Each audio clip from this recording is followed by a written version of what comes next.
Nós estamos conectados com aqueles que vibram na mesma frequência que nós. E acima de nós, é claro, os benfeitores que nos protegem sempre. Mas as nossas conexões são diárias, são a todo tempo, são a todo instante. Nós não precisamos parar e dizer, quero me conectar com fulano ou beltrano. Nós estamos em conexão com aqueles que amamos e também com aqueles que odiamos. E é isso que nós precisamos entender, porque essas conexões se fazem tanto para o bem quanto para o mal. A escolha sempre é nossa. E o Frijot continua: vê o universo como uma teia interligada de relações físicas e mentais, cujas partes só podem ser definidas através de suas vinculações com o todo. Então, nós estamos conectados entre nós e entre a unidade que é Deus. E estas conexões dizem respeito a nós como queremos viver. Por quê? Porque essa escolha também é respeitada. Se nós quisermos viver maus, sob a influência da dor ou do sofrimento, também é permitido por Deus, porque Ele sabe que numa hora máxima de sofrimento nós vamos nos voltar para o bem. E esses conceitos que foram determinados entre as partículas microscópicas e da onde a física quântica é originária para explicar os corpos infinitesimais, também se verificaram com seres humanos. Antigamente, se imaginava que todos nós estávamos isolados. Com o advento da física quântica, se comprovou no laboratório que duas partículas, uma vez interligadas, nunca mais elas irão se separar. Porém, um biólogo, o Jacobo, mexicano, ele desenvolveu um experimento no laboratório com seres humanos. Então ele colocou explicando a conexão quântica, a interligação entre seres humanos. E ele colocou dois indivíduos que não se conheciam, mas que fizessem a meditação um para o outro durante 30 minutos. Depois, esses dois indivíduos foram afastados e isolados em células de Faraday, que são estruturas ambientais onde não passam correntes eletromagnéticas. Então, eles estavam muito isolados. E incidiram flashes de luz sobre um dos indivíduos. Ao mesmo tempo, se marcou o eletrograma desse indivíduo. No mesmo tempo, se verificou que o eletroencefalograma do outro indivíduo apresentou as mesmas características no aparelho. E aí ficou demonstrado que aqueles que estão vinculados, uma vez entrando em contato, nunca mais se separarão. E o Frijot Capra diz que nem em distâncias intergalácticas mais ocorrerá a separação. Por isso que a gente, às vezes, está pensando em ligar para alguém e aquela pessoa liga. Ou a gente está andando pela rua pensando em uma pessoa e aquela pessoa cruza o nosso caminho. Ou a gente está mentalizando uma música e quando liga o rádio, aquela música está no rádio. Isso é a conexão quântica no nosso dia a dia. Então, a física apresenta um link para a espiritualidade. Aquilo que se acreditava antigamente, que nós éramos ilhas ou indivíduos isolados, se verifica pela doutrina espírita que nunca houve um isolamento. Nós nunca estamos sós. Porém, com a física quântica se comprovou. Então, a ciência vai comprovando os postulados, os princípios da doutrina espírita. E o Evangelho, segundo o Espiritismo, no seu capítulo 2, já desde 1864, ele nos traz: o Espiritismo dilata o pensamento e lhe rasga horizontes novos. Em vez dessa visão acanhada e mesquinha que concentra o homem na vida atual, que faz do instante em que vivemos na Terra único e frágil eixo do porvir eterno, ele, o Espiritismo, mostra que essa vida não passa de um elo no harmonioso e magnífico conjunto da obra do Criador. Mostra a solidariedade que conjuga todas as existências de um mesmo ser, todos os seres de um mesmo mundo e os seres de todos os mundos. É isso que a doutrina espírita nos mostra, que nós estamos em conexões com todos os seres do universo, mas estamos em afinidade com aqueles que vibram como nós. Estamos em lei de atração com aqueles que pensam, que sentem como nós. Então, o universo trabalha para a concretização de tudo o que pensamos, seja a criação de quadros mentais, de carência, de negação, de frustração, de doença, seja a criação daqueles que inspiram prosperidade, abundância, realização e saúde, segundo a justiça da lei de causa e efeito. Então somos nós que entramos em conexão com aqueles seres que queremos vibrar no bem ou no mal. Somos instrumentos porque eles nos influenciam, como nós nos influenciamos. Quando nós emitimos pensamentos bons, saudáveis, de alegria, nós influenciamos todos ao nosso redor que vemos e também os que não vemos. Porém, eles também nos influenciam. Da mesma maneira, porque quando nós pensamos no bem, nós atraímos os espíritos que vibram, que pensam daquela maneira, que potencializam as nossas ações, o que nós queremos, o que nós trabalhamos, de acordo com esta lei maior, que é a lei de causa e efeito.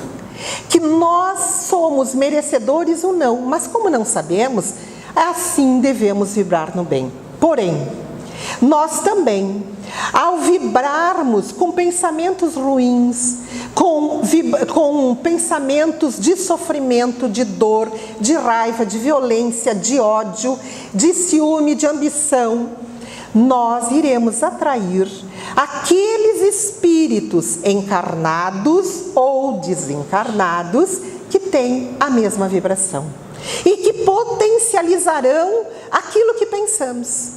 Então, o pensar é criar, o pensamento é criador. Nós plasmamos formas, pensamento no universo. E os espíritos nos leem. Isto é, leem os nossos pensamentos. Por isso que às vezes a gente fala que quando uma coisa ruim acontece, parece que vem muitas coisas ruins juntas. Por quê? Porque nós, em vez de aconteceu a primeira coisa ruim, nós interrompermos essa cadeia de pensamentos, fazendo uma prece, entendendo por que aquela coisa ruim está acontecendo, nós o que fazemos? Reclamamos, resmungamos e com esta vibração menor atraímos aqueles que também estão em igual teor vibratório. Então, o pensamento é energia revestida das nossas emoções. Ao eu emitir um pensamento, ele vai envolvido, emoldurado pelas nossas emissões. Então, o pensamento é a emanação do espírito. Por isso que às vezes a gente pode estar muito quieto, mas pensando em coisas boas ou ruins. Porque o pensamento é que emite a característica do espírito que ali está. Por isso que as pessoas sensitivas nos conhecem. Elas olham para a gente e dizem assim, tu não está bem hoje, né? Ou tu tá feliz hoje, né? E a gente pode estar com o mesmo rosto. Por quê? Porque o espírito emana as vibrações. E essas vibrações é que são sentidas e interpretadas. Então, o nosso pensamento é revelador.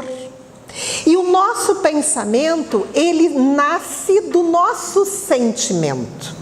Então, André Luiz, no livro Mecanismos da Mediunidade, ele vai nos trazer: cada espírito gera em si mesmo inimaginável potencial de forças mento-eletromagnéticas, exteriorizando nessa corrente psíquica os recursos e valores que acumula em si próprio.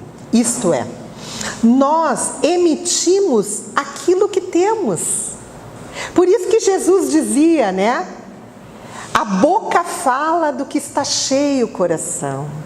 Nós emitimos o que somos. Nós até usamos o verniz social, muitas vezes, diante de situações. Porém, aqueles que convivem conosco, mais a miúde, sabem como nós somos. Por isso que as maiores dificuldades são no lar.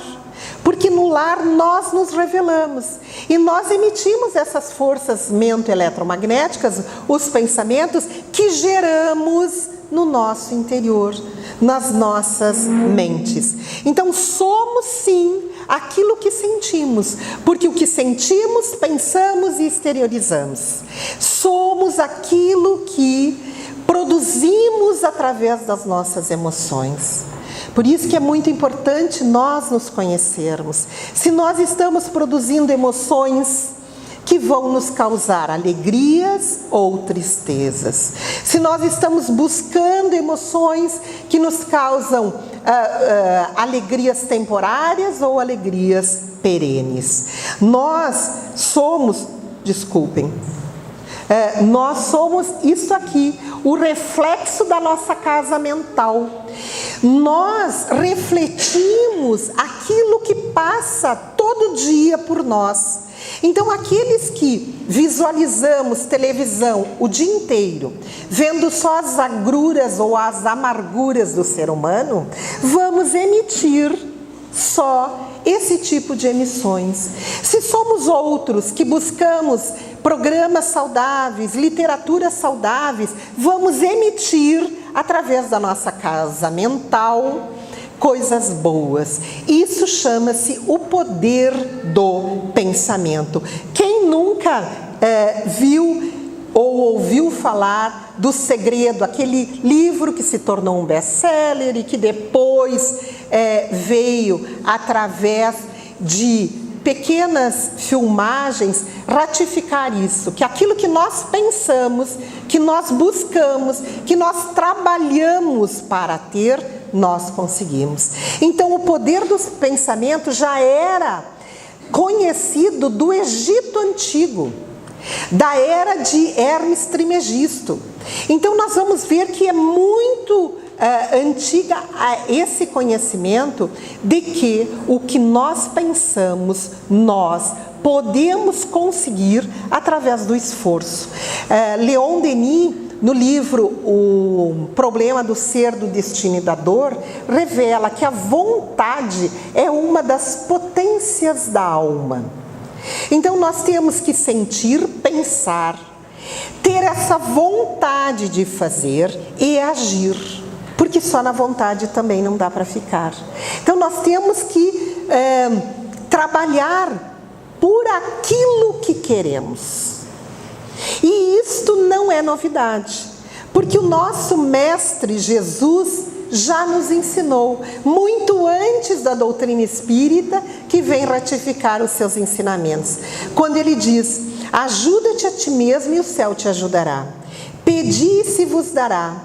Buscai e achareis. Batei a porta e se vos abrirá. Porquanto quem pede recebe, quem procura acha, e aquele que bate a porta abrir-se-á. Qual o homem dentre vós que dá uma pedra ao filho que lhe pede pão? Ou se pedir um peixe, dar-lhe-á uma serpente? E Jesus é categórico: ora, se vós, sendo maus, sabeis dar boas coisas aos vossos filhos, quanto mais vosso Pai que está nos céus dará os verdadeiros bens aos que lhe pedirem? O grande mestre das nossas vidas, o nosso orientador Jesus, já nos ensinou, ele nos ensinou tudo. Então hoje o que a doutrina espírita fala já há 160 anos e o que a mecânica quântica vem comprovando nos laboratórios, Jesus já nos trouxera, como registrou o evangelista Mateus. Então é assim que nós precisamos, é orientar as nossas mentes para o bem, para o bom e para o belo.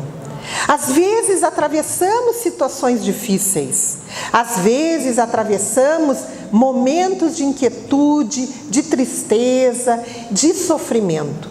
Mas nós temos que orientar as nossas mentes. Por quê? Porque todo pensamento emitido por nós volta inevitavelmente a nós mesmos, compelindo-nos a viver de maneira espontânea, em sua onda de formas criadoras que naturalmente se nos fixam no espírito, quando alimentados pelo combustível de nosso desejo ou de nossa atenção. Isso está no livro Ação e Reação, psicografado por Chico Xavier, e quem nos traz é André Luiz novamente.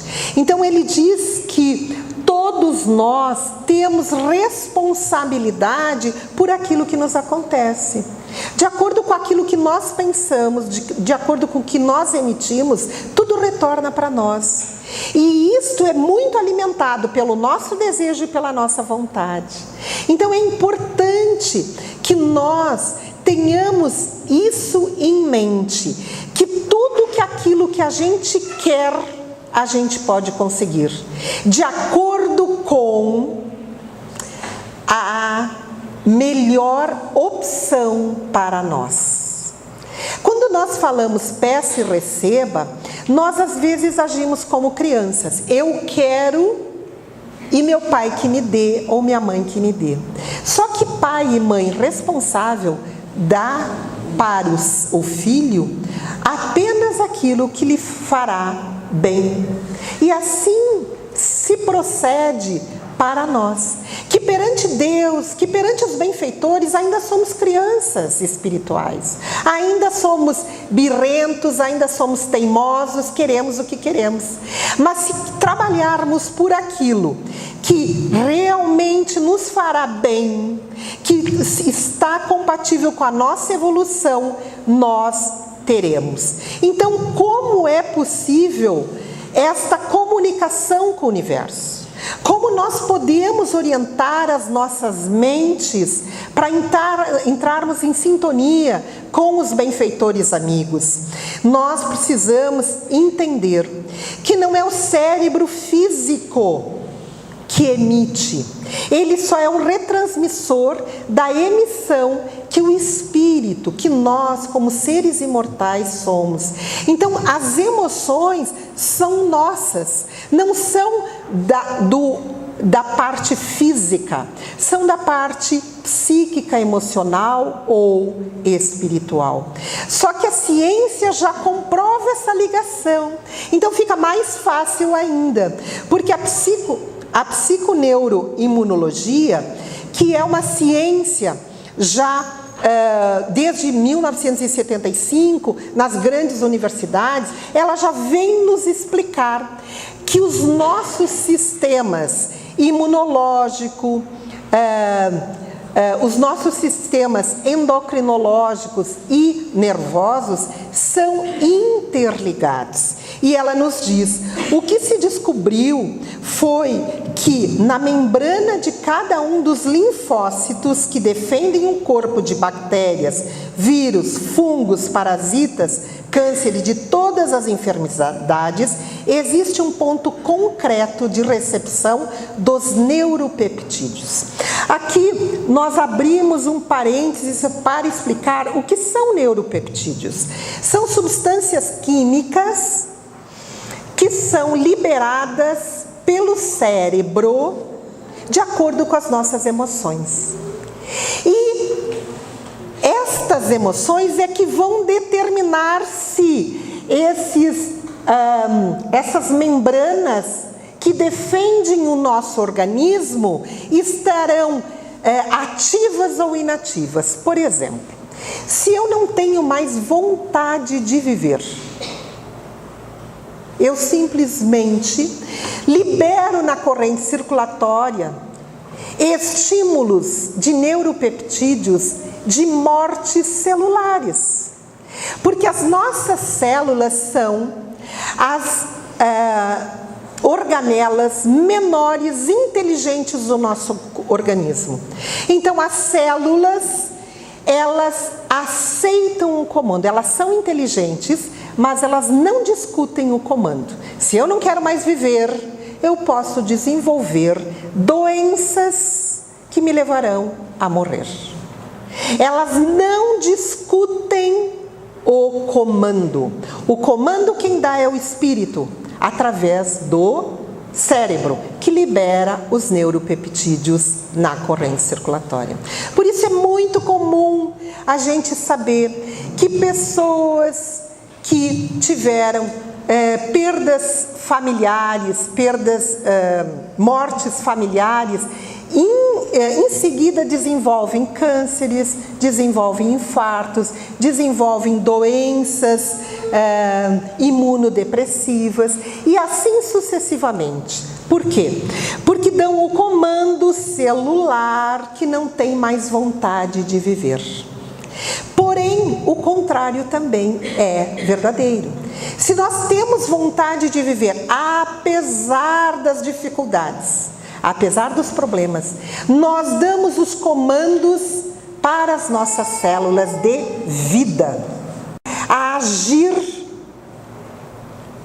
buscando a vida para os nossos órgãos e para todo o nosso organismo. Então, a escolha sempre é nossa. Nós podemos ter esses sentimentos de perda, de frustração inconscientes, mas o comando cerebral é consciente. E o dano celular também se torna consciente. Então, nós precisamos escolher as nossas emoções. Nós precisamos escolher aquilo que nos faz bem e aquilo que nós temos que aceitar, mesmo não entendendo por que ocorre na nossa vida. Porque a agressão, antes de sair de nós, fica no nosso organismo. Antes de eu emitir pensamentos ruins, eu vou danificar o meu próprio corpo com esses sentimentos. E o doutor Bruce Lipton, que é um biólogo americano, ele diz: os pensamentos que são a energia da mente influenciam diretamente a maneira como o cérebro físico controla a fisiologia do corpo. É isso que nós precisamos entender. É o espírito, o ser imortal que eu sou, que comanda o ser mortal que é meu corpo. E eu dou o comando de vida ou de morte, de alegria ou de tristeza, de saúde ou de doença. Assim, o que importa ao sistema imunológico é aquilo que pensamos. Por isso a importância dos pensamentos. Somos responsáveis pelos nossos sentimentos mais interiores. As palavras nos afetam mais do que armas. Uma ofensa pode nos matar, porque tudo isso deprime nosso sistema imunológico. Isso é muito importante nós sabermos. Por quê? Porque o nosso sistema imunológico é o que defende o organismo de todas as agressões. Todos os dias nós produzimos células cancerosas, todos os dias. Porém, o nosso sistema imunológico, muito ativo, reconhece, capta e destrói. Porém, se eu não tenho mais vontade de viver, eu, parafraseando o nosso palestrante maior, eu digo assim: tanto faz, não vou mais me importar. E as células percebem isso. e não mais defendem. E aí aquelas células cancerosas, elas têm tropismo, isto é, elas têm uma ligação maior com a mama, com o intestino, com o fígado, com o pulmão, com o cérebro, e ali se instala o foco. E eu, com aquelas minhas emoções, vou alimentando e vou aumentando esse foco. Joana de Ângeles, mentora de Divaldo, nos diz no livro Jesus e Vida: a semelhança da luz que se propaga, ora como onda, ora como corpúsculo, o pensamento com sua velocidade e constituição equivalente irradia-se da usina mental e, por identificação vibratória, alcança os castelos celulares, as células, que se preservam ou se desestruturam, de acordo com a potência da energia que conduz. Somos nós a darmos saúde ou doença para as nossas células. Por quê? Porque a mente humana é um dínamo. Ela capta e emite o tempo inteiro. Nós estamos captando e emitindo o tempo inteiro as energias boas e ruins, de acordo com aquilo que nós vibramos.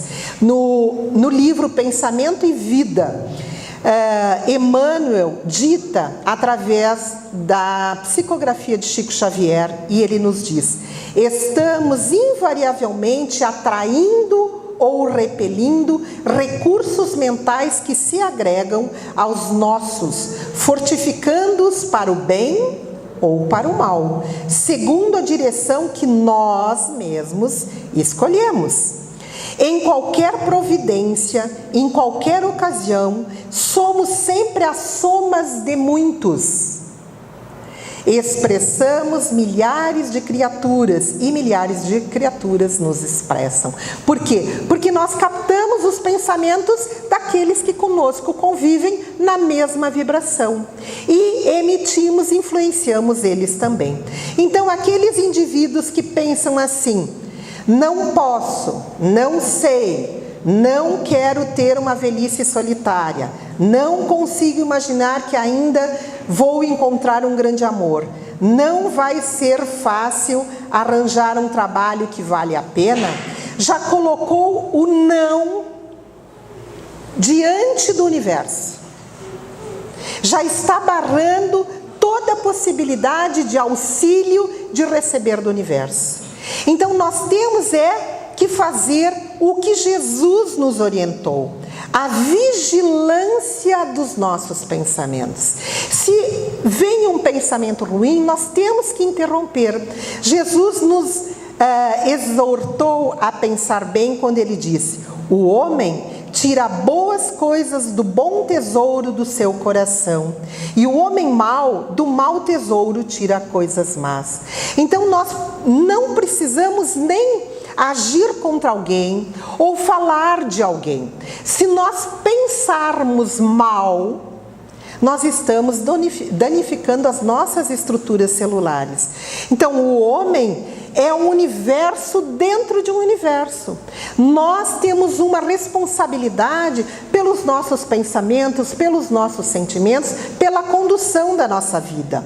O universo está representado por leis e nós estamos sob o jugo dessas leis, que são leis divinas e que, se foram criadas por Deus, são leis de amor. E estas leis nos propõem ao amor. Então nós temos que entender isso, que nós temos que mudar a nossa mente para mudar o nosso mundo. Somente assim. Não adianta reclamar do marido, do filho, do pai, da mãe. Se eu não mudar dentro de mim, não vai adiantar. Porque a caminhada, a evolução é individual. Não é solitária, eu sempre digo isso. Por isso que estamos juntos, mas é individual. Ninguém pode caminhar pelo outro, nem pai por filho, nem mãe por filho. A caminhada é individual. Então nós temos que mudar a nossa mente. Quando nós mudamos, os outros mudam. E isso é importante por quê? Porque daí nós tomamos as rédeas da nossa vida nas nossas mãos. E há duas alternativas: ou você culpa o destino, os outros, a vida, pelas suas frustrações, ou você assume o total comando pela criação do seu universo particular. Não adianta resmungar dos outros, não adianta dizer que pena que eu não moro em Torres e moro em Bento Gonçalves. Ou eu mudo para cá, ou eu aceito onde eu moro. Ou eu venho veranear aqui e fico lá, ou eu mudo o endereço. Então nós temos que tomar as rédeas da nossa vida nas nossas mãos. E aí, ao assumir o controle, vai lhe colocar num caminho realizador, regido de sinais e saltos de consciência. Ao emitir os pensamentos, nós vamos vendo que as coisas vão acontecendo.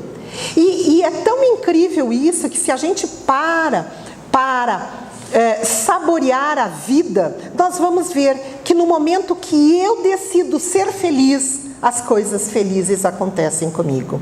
O próprio Paulo Coelho diz: quando você realmente deseja uma coisa, todo o universo conspira ao seu redor. Isso ele diz hoje, mas nós vimos que é de sempre. O universo não julga, isso é importante. Conspira a favor do que desejou. O universo, ele está repleto de seres que podem potencializar os nossos desejos. Sermos felizes ou infelizes, sermos saudáveis ou não. Então o universo não nos julga, ele nos apoia para o bem ou para o mal. Então é importante isso, seja otimista e confiante. São conselhos que não vão resolver se você não estiver disposto a alterar o rumo dos seus pensamentos e emoções. As pessoas se utilizam muito disso. A gente tem que ser otimista, porque daí as coisas boas acontecem, mas não se dão conta que é assim mesmo. Nós temos que ter a certeza do amparo de Deus, do amparo dos benfeitores na nossa vida, e não duvidarmos disso. Porque Deus é amor, e se Ele sabe que aquelas dificuldades se apresentam na nossa vida, é porque Ele sabe que nós temos condições de superá-las. Senão Ele não poderia, porque Ele não é um Deus vingativo, punitivo, não é um Deus que quer ver a gente sofrer. Não, é um Deus de amor, e Ele sabe que nós podemos mudar. Então, a realização é interna. Desculpem eu falar, mas dependerá de cada um de nós. Não adianta nós aqui tentarmos melhorar a vida do outro. O outro só vai melhorar se ele quiser. Quer você ame ou odeie alguma coisa, você a estará atraindo para a sua vida. Não existe exclusão no universo, apenas exclusão. Existe escolha. E aí, quando nós nos damos conta disso, nós não podemos mais nos queixar que a nossa vida está ruim por causa da situação, por causa do governo, por causa do novo governo, do velho governo. Não. A vida é uma escolha feita por nós. É impossível que alguém que se sinta doente encontre a cura. É improvável que aquele que se sinta miserável enriqueça. É impossível que aquele que se sinta só encontre o amor. Isto é interno. E não adianta eu dizer que tu está saudável se eu me sinto doente. Não adianta eu dizer que vai encontrar o amor se tu é infeliz contigo mesmo. Então nós primeiro temos que nos conhecermos e trabalharmos internamente. Torne-se aquilo que você mais deseja. Isso é importante. Nós é que nos tornamos felizes ou infelizes. A existência de uma mente negativa não será disfarçada ao ler inúmeros livros de autoajuda ou por assistir vários DVDs do mesmo gênero. Da mesma maneira, aquele que ignora a lei de atração pode estar perfeitamente alinhado com seus desejos e conquistá-lo. A conexão é de dentro do coração. Não adianta a gente ler livro de autoajuda e não se modificar, ou ver os DVDs de palestras maravilhosas se não for tocado internamente, se não produzir essa mudança de dentro para fora. E essa conexão é o que nós chamamos de lei de atração. É aí que nós vamos ver que eu, ao vibrar no bem, ao querer o bem, ao buscar as coisas que me farão melhor, eu vou entrar em conexão. Não só com Deus, porque não é Deus que nos dá as mãos. São os benfeitores que, a serviço de Deus, nos conduzem para o bem. O universo é imensamente rico e diversificado. E através dos nossos sentimentos e pensamentos buscaremos o que merecemos. As pessoas não gostam quando eu falo isso, que cada um tem o que merece. Mas é verdade. Por quê? Porque somos nós que fazemos as escolhas. Então cada um de nós tem o que merece, sim. E Deus é infinitamente bom e justo. Então nós temos aquilo que realmente merecemos. Trabalhe e ore em busca do seu desejo. Você quer, trabalhe para isso. Ore, mas como orar? Só pedir? Não. Jesus já nos ensinou. Quando quiserdes orar, entrai para o vosso quarto e, fechada a porta, orai a vosso Pai em secreto. E o vosso Pai, que vê o que se passa em secreto, vos dará a recompensa. Jesus já nos ensinou a orar. Eu não preciso esbravejar, eu não preciso repetir as palavras em alto. Eu preciso entrar para o quarto, entrar para a sua intimidade. Fazer a meditação consigo, a conexão com Deus, buscar a conexão com os benfeitores. E aí sim nós vamos entender que pedir e receber é uma lei do universo. É assim que Deus permite que as coisas cheguem para nós. E o próprio Jesus nos ensinou: o que quer que peçais em oração, se credes que obtereis, então vos será concedido. A gente pede, mas nem a gente acredita. A gente nem faz força no que está pedindo. A gente não aceita que a gente é merecedor. Nós somos merecedores. Então nós temos que pedir tudo que nos vai ajudar a evoluir. Tudo que nos coloca em sintonia com os benfeitores. E uma das coisas é essa: sorria para a vida, que a vida sorrirá para você. Com isso nós agradecemos a presença de vocês, conclamando que realmente vocês entendam que o que a física hoje explica, a doutrina espírita já explicou e Jesus já nos ensinou. Jesus nos ensinou que Ele é a verdade, o caminho e a vida. Que ninguém de nós chega ao Pai se não for através dEle. Porque Ele disse: ninguém vem ao Pai. Porque Ele já estava com o Pai. Eu e o Pai somos um. Ele já estava em conexão. Mas Jesus trilhou a nossa caminhada. Jesus não nasceu perfeito. Ele nasceu imperfeito como nós. E atingiu a condição de espírito puro, aquela condição que todos vamos atingir. Então, façamos da nossa vida essa alegria contagiante para as nossas células, primeiramente, e para todos que nos rodeiam, porque tudo que nós pedirmos ao universo, nós vamos obter. Muito obrigada a todos. Que todos possam ser envolvidos pelas vibrações de Deus, de Jesus e dos benfeitores. Obrigada.